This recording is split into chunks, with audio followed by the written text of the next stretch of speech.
We thought it is only attacking the respiratory system, but now it is seen that it is damaging the what is called as the T cells or the lymphocytes, which are the main forces within our bodies, almost like how the HIV virus does.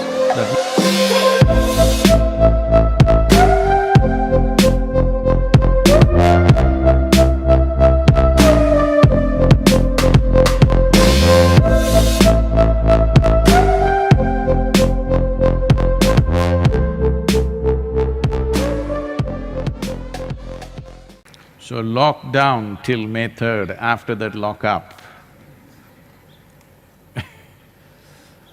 Well,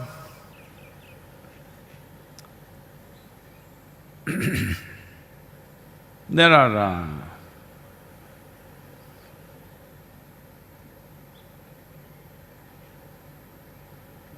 good news first or bad news?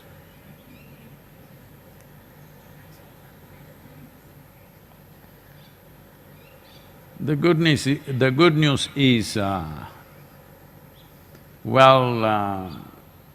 certain nations which were majorly hit, like Italy and Spain, sort of brought it under control.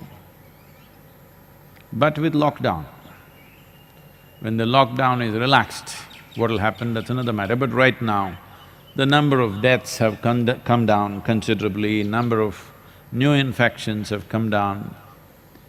Even in India, it's taking a downward trend. Though the fatalities have crossed 500 in India, the curve is slowly dipping. And the hotspots where infections were either being spread by ignorance or intent have been all barricaded and separated, so under control. In those places, a certain number of deaths have happened, so they are also getting disciplined a little bit. So on the whole, it is slowly dipping, which is a very good sign. But tomorrow is 20th, tomorrow midnight onwards, some relaxation will happen for certain types of economic activity. Of course, agriculture and a few other vital industries which are needed to keep the society going. After this little bit of relaxation, we must see how the curve will move. And 3rd of May is not very far away, because the virus has shown certain other qualities that it possesses, which initially we did not realize. We thought it is only attacking the respiratory system, so we tried to find simple solutions for that. But now it is seen that it is damaging the what is called as the T cells or the lymphocytes, which are the main forces within our bodies to fight the virus.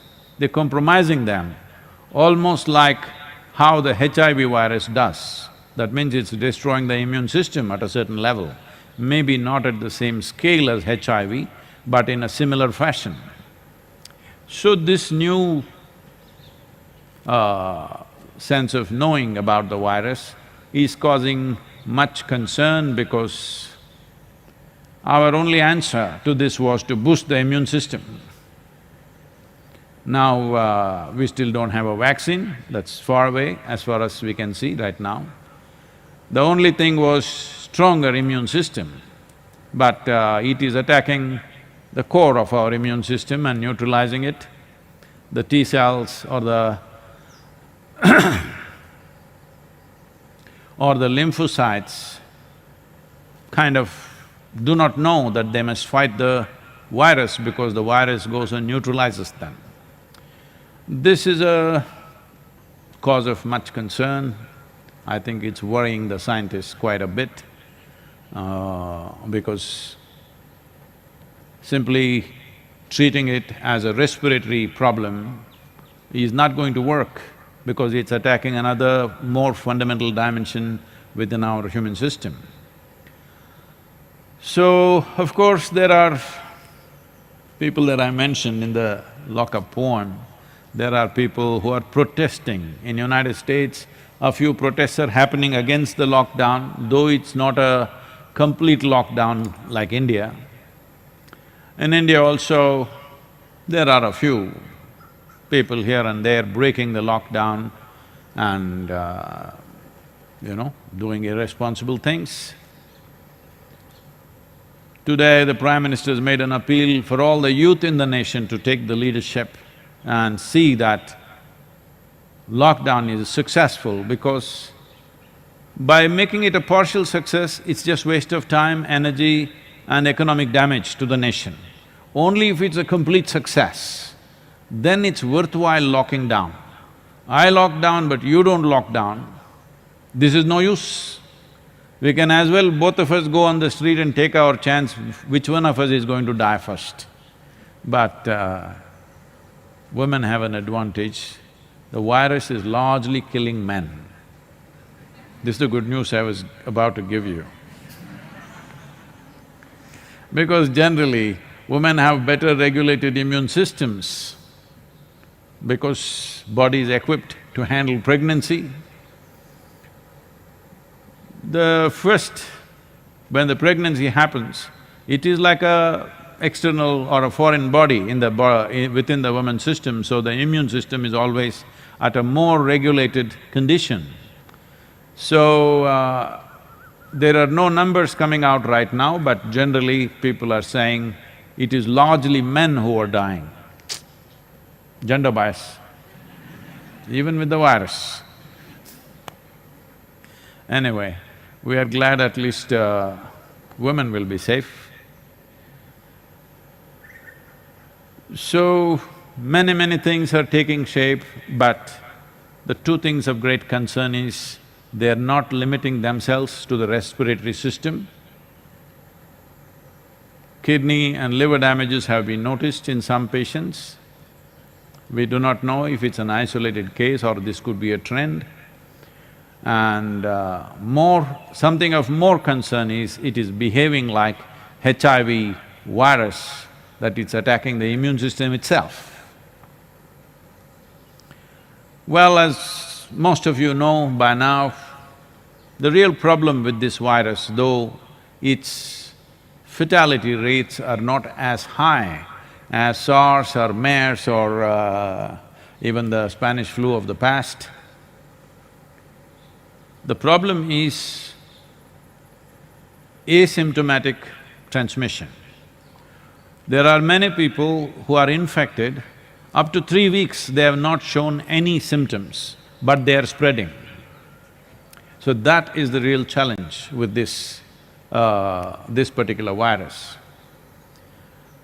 So, all said and done, anyway, in a couple of weeks, economic activity will be back. But the important thing is, even if government relaxes the lockdown, people must follow their own personal lockdown. Only do what is really necessary and keep distance, and whatever the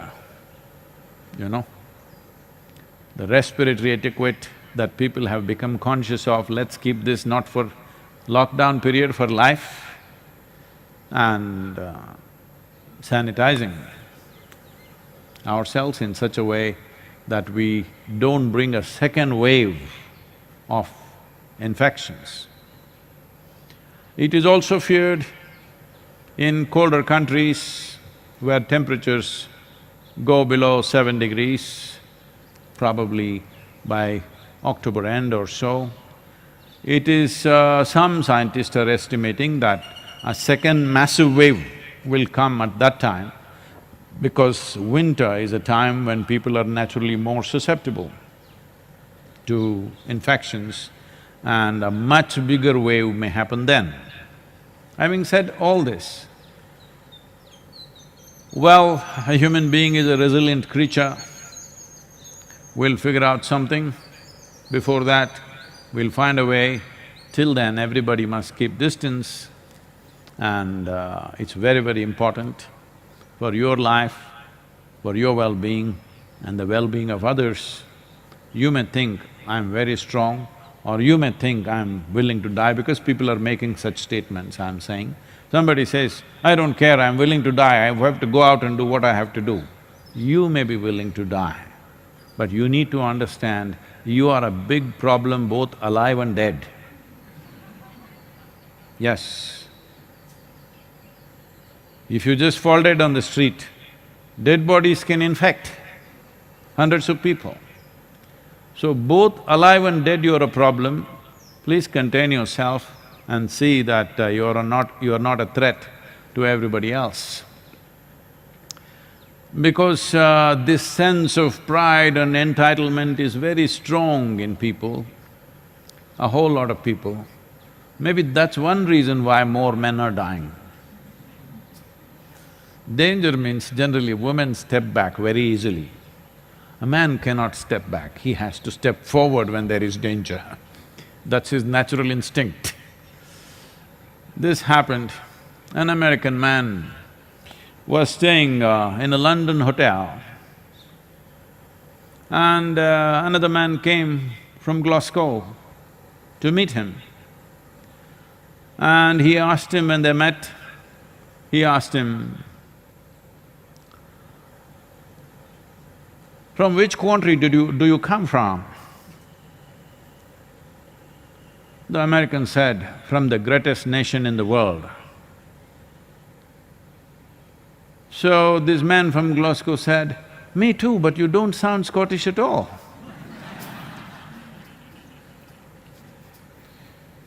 So, these entitlements will infringe and cause much damage. This is not a time to be macho. This is not a macho time, this is a virus time. Step back, it's very, very important. There is no heroics with this. The heroics is in saving people's lives, the heroics is in protecting other people, the heroics is what I want to do, I will not do right now for the sake of everybody else. This is heroics.